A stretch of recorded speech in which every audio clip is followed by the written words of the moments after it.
Imagine standing within the temple of Angkor Wat. Vast stone corridors, shadow and light intertwined, walls whispering ancient silence. And you realize something remarkable. For all its grandeur, Angkor contains almost no internal writing. But it is far from silent.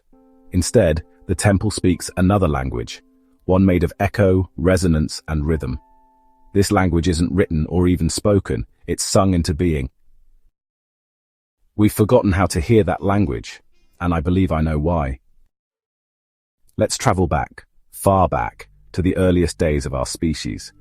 Homo sapiens evolved not as speakers but as singers.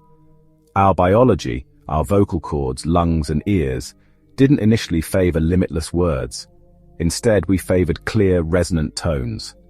Picture a circle of ancient humans, their voices carefully matched to their environment, vibrating off cave walls and open spaces.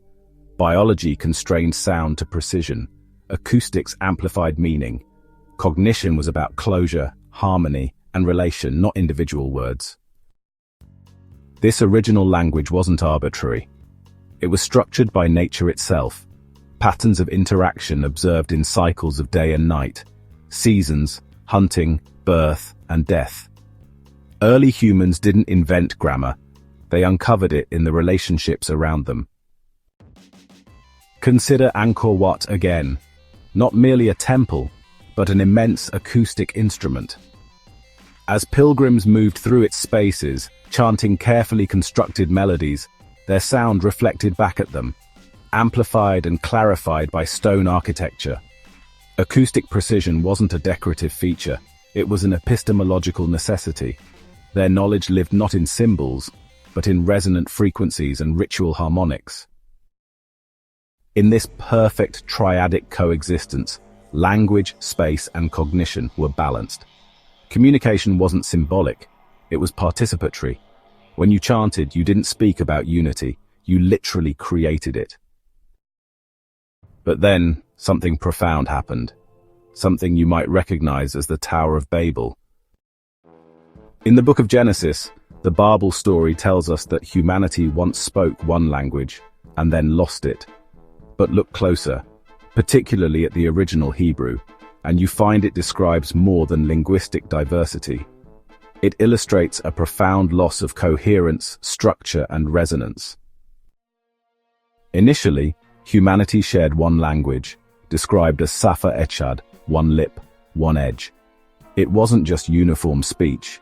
It was shared coherence, sound in harmony with thought, cognition shaped by clear pattern recognition.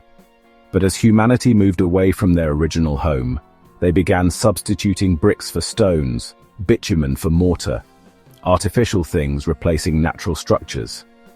Language became symbolic, arbitrary, separated from the resonant reality it once conveyed. I call this the Babel Negation, the removal of biological constraint when speech became free to multiply without bound. This freedom wasn't a liberation, it was fragmentation. Language became fast, complex, and abstract, but acoustically disconnected. Humans stopped listening to space. They ceased listening to each other deeply. The cognitive structures that allowed them to intuitively understand complex relationships collapsed into linear lists of symbols. Suddenly, understanding required intricate syntax, explicit grammar, externalized memory, writing itself. We gained the power to say anything, but lost the clarity to say something truly meaningful, truly complete.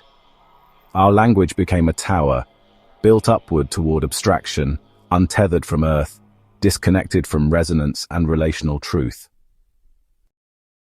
And then, as the Babel story suggests, humanity scattered.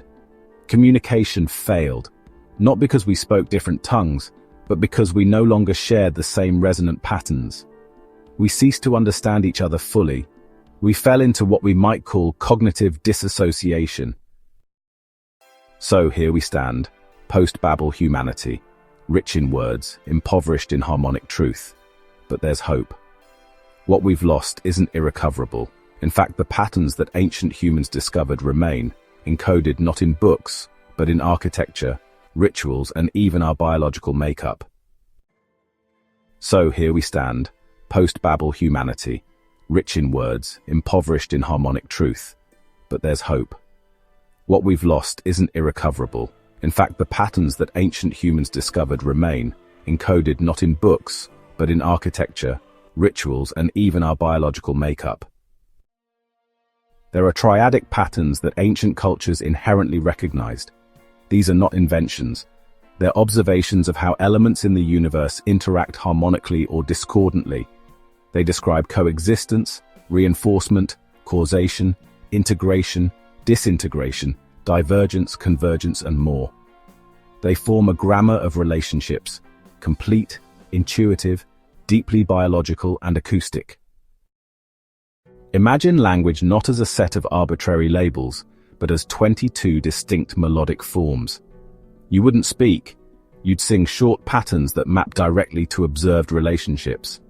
Communication wouldn't need complex syntax because each melody already encodes completeness, resonance, and closure. You'd use gestures or symbols to reference objects, but meaning itself would always be relational, balanced, embodied. Here's an example. Instead of saying the tribe is unified, you'd simply chant the melodic form corresponding to coexistence, to unity itself. The architecture around you would reinforce your chant, acoustically echoing back the truth of the relationship. Understanding would be immediate, not semantic, but intuitive. Picture now, re-entering Angkor Wat, singing a simple triadic melody, each note perfectly attuned to the stones around you. The resonance confirms the triad is complete, the relationship balanced. You don't assert meaning, you invoke it. You don't describe the truth, you vibrate it into being. This is the logos the Greeks spoke of, not a word in the modern sense, but structured relational truth. Restoring it isn't nostalgia, it's evolution. It is about reattuning language to our biology, our environments, our cognition. Imagine schools teaching children not vocabulary lists, but relational melodies. Imagine communities communicating not in endless symbolic noise, but in clear, embodied harmonic resonance. Imagine architecture designed not just for shelter or efficiency, but as living sonic grammars, spaces that literally speak relational truths to us through our bodies, breath, and ears. We didn't lose our harmonic language, we just forgot how to listen. But the structure remains, waiting patiently in stone corridors, in the rhythm of breath, in the clear melodic patterns nature offers us every day. Maybe Babel wasn't a punishment after all. Maybe it was an evolutionary challenge, one we can now answer by deliberately choosing to reconnect biology, acoustics, and cognition into a renewed harmony. Because the logos, the original resonant truth, is still there, still singing, still waiting to be heard. Perhaps today we've taken the first step back toward that forgotten harmony, toward the song our ancestors heard clearly. Can you hear it?